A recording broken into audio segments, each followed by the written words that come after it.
When I read about one of these instances of someone suffering, it really does just stick in my head, and it will just eat at me, and if I can't not do anything.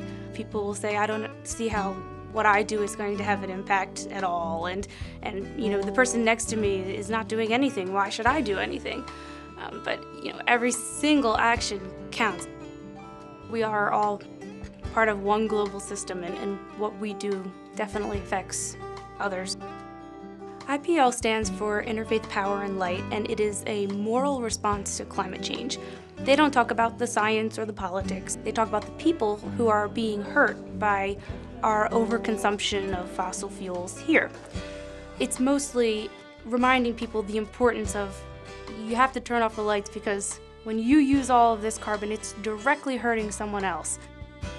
Demand is a group that I founded on campus that highlights sustainable solutions to poverty, most notably fair trade and fair labor in the developing world, in order to end this cycle of poverty and allow the poor to lift themselves out of poverty. Something that encouraged me to actually lead a group was when I saw someone that was already leading a group but wasn't actually living out the message that they were sending themselves.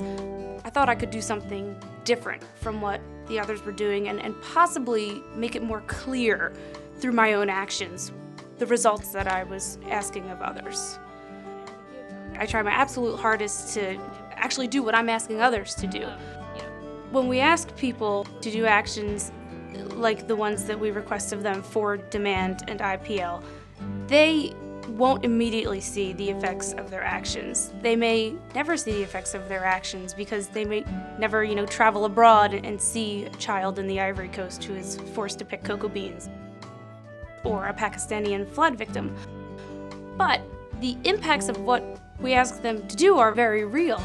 The issues that Demand and IPL talk about are very complex issues that don't usually have a clear-cut solution, especially in the Demand case with the fair labor. There's always a different situation, a different factory, a different farm, a different plantation that will have a slightly varying issue, and it'll be in a different location with a different culture.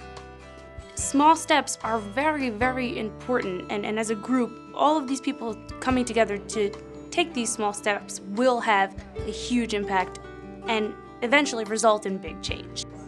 These causes have captured my focus the most because I feel that they're so preventable.